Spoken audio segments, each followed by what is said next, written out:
Bonjour, je suis Ludovic, architecte solution data pour IT Coop et dans cette vidéo, je reprends mon exploration de Microsoft Fabric en m'intéressant au Dataflow Gen 2. Les Dataflow Gen 2, c'est l'offre ETL low-code de Microsoft Fabric et nous verrons dans ce tuto comment les créer et modifier nos données grâce à eux, définir une destination pour ces Dataflows, les schedules grâce à des pipelines ou directement depuis le Dataflow et enfin, nous verrons comment les monitorer grâce à l'interface de Microsoft Fabric. Donc sans plus attendre, passons tout de suite au workspace de tuto. Ici, on se retrouve au niveau de mon workspace tuto. On va retrouver plusieurs éléments. Un premier bloc ici, tous les éléments nommés Dataflow Staging qui correspondent à des éléments créés en back par Microsoft Fabric à la création de votre premier Dataflow. Donc vous ne les verrez pas forcément ces éléments-là si vous supprimez pas votre Dataflow, mais une fois que un workspace n'a plus aucun Dataflow, ces éléments vont remonter comme ici. On verra aussi qu'à chaque fois que je vais rajouter un nouveau Dataflow, tous ces éléments vont à nouveau disparaître. Ensuite, on va retrouver deux lakehouse. Un lakehouse ressources humaines qui contient mes données employées et un lakehouse vente qui va contenir mes projets et mes CRA, mes comptes rendus d'activité qui sont liés à ces projets, comme on le voit ici. Donc dans le compte rendu d'activité, on va trouver plusieurs éléments. Un ID d'employé, la date pour lequel le compte rendu est donné, le type, projet ou off, qui correspond au fait que la personne travaille, donc elle est sur un projet, qu'elle est identifiée par le project ID, ou qu'elle est off en vacances, et donc on a le project ID à vide et le type à off. Les RH sont intéressés pour récupérer ces informations dans leur lakehouse, mais ils n'ont pas besoin d'informations aussi détaillées. Donc on va créer un data flow pour récupérer ces données, les agréger pour les RH et les fournir ensuite dans leur lakehouse. Donc on va retourner au niveau de notre workspace et on va tout de suite créer un nouveau Dataflow Gen 2. Il est aussi possible de créer un Dataflow en allant sur la page de création ou sur la home page Data Factory. Ici, on se retrouve dans l'éditeur des Dataflow qui est très semblable à celui qu'on avait précédemment sur Power BI. Donc si vous êtes familier, ça sera assez simple de s'y retrouver. On retrouve les informations de base qui permettent de transformer nos données. On va pouvoir ici alors récupérer nos données. Dans notre cas, on va d'ores et déjà aller récupérer nos données de CRA depuis notre lakehouse vente. Donc on a aussi tout un tas d'autres sources, comme c'était le cas précédemment sur les Dataflow. Donc on sélectionne notre lakehouse de vente et ensuite on va avoir l'affichage en mode table des données qui sont comprises dans notre lakehouse. Ici, ce qui nous intéresse, c'est compte rendu d'activité. Donc on a bien les données détaillées qu'on avait au niveau de notre lakehouse de vente. On peut cliquer sur Create et on va retrouver notre première requête compte rendu d'activité avec les informations détaillées. Un des premiers éléments que vous allez pouvoir remarquer en termes de changement au niveau des data flows entre le Gen 1 et le Gen 2 ici, c'est que la sauvegarde est automatique. Ici, si je quitte,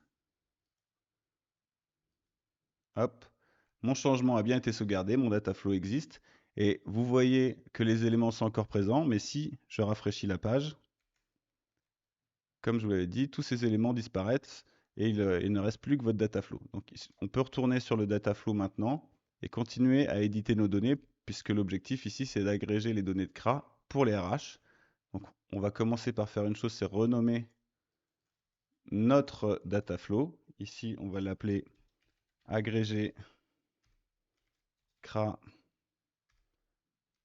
pour RH. Voilà.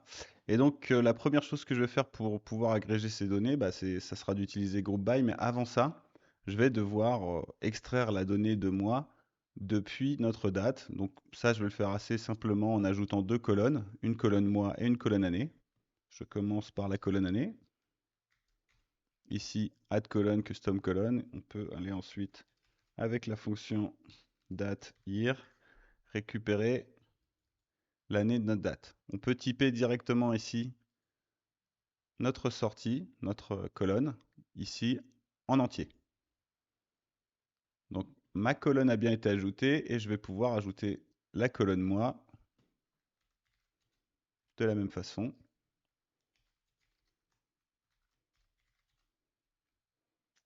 Pardon, date month. et ajouter date. Même chose ici en entier et cliquer sur OK. Donc maintenant que ces deux colonnes ont bien été ajoutées, je vais pouvoir faire mon groupe by en retournant sur la home page et en cliquant sur Group By. Ici, on va devoir grouper les données sur plusieurs colonnes, donc il faut cliquer sur Advanced pour avoir la possibilité de grouper sur plusieurs colonnes. Ici, Employee ID, année, mois et type. On n'est pas intéressé par le Project ID, par tous ces éléments-là, et on sait qu'on a une ligne par date et par employé. Donc on va simplement faire un décompte des lignes. En fonction des types de CRA, il peut y avoir des calculs plus compliqués à mettre en place. Donc à vous de choisir. Ensuite ici, et on va nommer notre colonne NB jours et cliquer sur OK.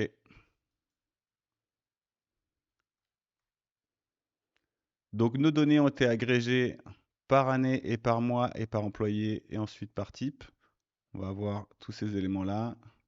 Alors, on ne le voit pas ici puisque l'ordonnancement n'est pas encore au point, mais si je changeais l'ordre ici, on va pouvoir vérifier qu'il y a aussi des éléments off. OK?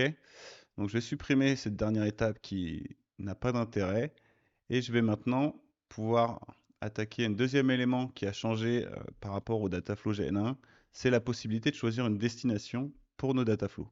Historiquement, les dataflows, c'était juste un réceptacle à données qu'on pouvait accéder ensuite depuis un dataset ou depuis un autre dataflow. Ici, c'est un petit peu plus que ça. On va pouvoir charger les données vers une cible. Donc en cliquant sur plus ici, on va pouvoir définir une destination. Donc ceci se fait par requête. Donc on peut définir plusieurs destinations pour plusieurs requêtes dans notre dataflow. Et on a plusieurs cibles possibles. Une base de données SQL Azure, le Lakehouse, c'est ce que nous allons utiliser. Azure Data Explorer qui sert à gérer les données streaming KQL. Et le warehouse, si vous faites un data warehouse, ça peut être intéressant à la fin de votre traitement, à la fin de votre modification, de charger ces données dans le warehouse de cette façon-là. Donc ici, je vais cliquer sur Lakehouse. Moi, j'ai une connexion Lakehouse déjà en place. Je vais pouvoir cliquer sur Next. Et ensuite, aller sélectionner le Lakehouse cible dans mon Workspace Tuto. Ici, ressources humaines. Et il s'agit d'une nouvelle table. Donc, je laisse l'élément New Table ici. S'il s'agissait d'une table existante, on peut modifier les éléments ici. Donc, tous mes éléments sont OK et je vais pouvoir cliquer sur Next. Derniers éléments, on va vérifier le mode d'insertion des données. Donc si vous choisissez Append, à chaque fois que votre data flow va tourner, les éléments vont être ajoutés à la fin des données existantes. En cas de replay, c'est le cas, c'est ce qu'on veut ici. On va écraser toutes les données présentes. On peut vérifier et changer les types. Ici, on est OK avec les types fournis. Donc on va pouvoir cliquer sur Save Settings. On voit que notre destination est maintenant sélectionnée et on va pouvoir cliquer sur Publish. Donc quand on clique sur Publish, on va voir un premier processing qui va se faire qui correspond un petit peu à la validation de notre data flow et à ce qui était fait avant lors du cycle de sauvegarde qu'on avait sur les anciens data flows. Donc on va pouvoir voir ces éléments-là et une fois que ce premier processing va être terminé, on va voir que un refresh sera lancé. Donc on se retrouve juste après le lancement du refresh pour vérifier que ça arrive bien. Donc ici on voit que notre premier processing s'est terminé et que le refresh a été lancé dans la foulée. Donc on va voir aussi, on va attendre que ce refresh se termine pour vérifier nos données dans le Lakehouse. Voilà, mon refresh est terminé. Je vais pouvoir maintenant aller sur mon Lakehouse pour vérifier que les données ont bien été ajoutées. Donc ici, je vais dans le Lakehouse ressources humaines et je vais pouvoir voir que ma nouvelle table a été créée.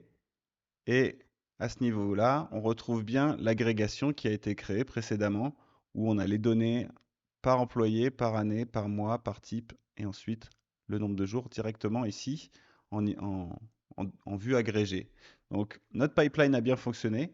Et un élément qui peut être aussi important pour vous, c'est la possibilité de monitorer ces nouveaux data flows. Donc, on va voir qu'on a quelque chose d'un peu plus sympa que ce qu'on avait précédemment. Dans les data flows Gen 1, on avait simplement un fichier Excel qui était fourni, qui donnait des lignes avec les erreurs.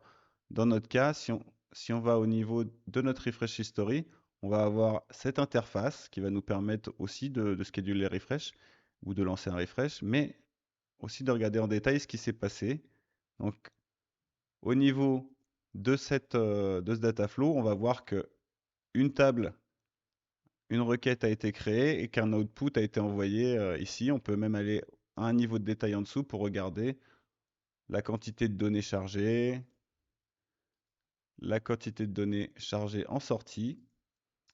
Et on va aussi pouvoir télécharger la même chose pour retrouver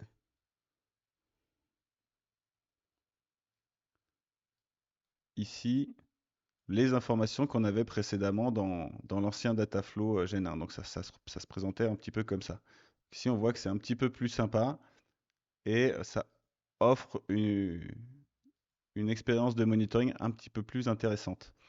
Un autre élément intéressant pour ces Dataflows, c'est qu'ils vont pouvoir être appelés depuis des pipelines. Donc ici, ce qui va être intéressant pour nous, dans notre cas, c'est au moment du chargement des données de CRA, directement dans la foulée, aller charger ces données agrégées au niveau de notre Dataflow ressources humaines, au niveau de notre lakehouse ressources humaines. Donc ce qu'on va faire, c'est réouvrir notre pipeline. Ici, notre pipeline de vente qui copie mes CRA et qui copie mes projets. Et je vais pouvoir lancer un Dataflow en ajoutant cette action ici, Dataflow, et on va l'appeler agrégé CRA, et simplement, hop, sélectionner le Dataflow qui nous intéresse. Ici, on n'en a qu'un, agrégé CRA pour RH. Il suffit ensuite de le lier à la sortie success de l'étape de copie data des CRA. Et de cette façon-là, ensuite, on va pouvoir valider. Donc, mon, mon pipeline est validé, je vais pouvoir le lancer. Et on va voir que de cette façon-là, on va pouvoir mettre à jour nos données agrégées directement dans la foulée d'avoir récupéré ces données depuis la source. Donc ça permet d'avoir une bonne synchronisation entre nos deux versions de CRA ici en fonction de la cible. Donc voilà un élément intéressant aussi pour les data flows qui n'existaient pas précédemment. Donc on voit ici que tout va se lancer. On va se retrouver à la fin de l'exécution pour regarder que cette tâche de data flow s'est bien exécutée. Et voilà, notre data flow a bien été exécuté à la suite de notre récupération des données depuis la source. Donc on est maintenant sûr que nos deux lakehouse sont synchronisés et que les données sont à jour et avec le niveau d'agrégation nécessaire aux deux cibles. Voilà, j'espère que ce tuto vous aura permis de mieux comprendre les Dataflow Gen 2 sur Microsoft Fabric. J'espère aussi que ça vous permettra de mieux comprendre les différences entre le Dataflow Gen 1 et cette nouvelle version sur Fabric. Et maintenant, il ne vous reste plus qu'à jouer avec cet outil low-code pour fabriquer des nouvelles solutions data. Et moi, je vous invite à vous abonner à la chaîne et toujours à nous suivre pour de nouvelles vidéos sur la data ou sur Fabric. Et je vous dis à très bientôt.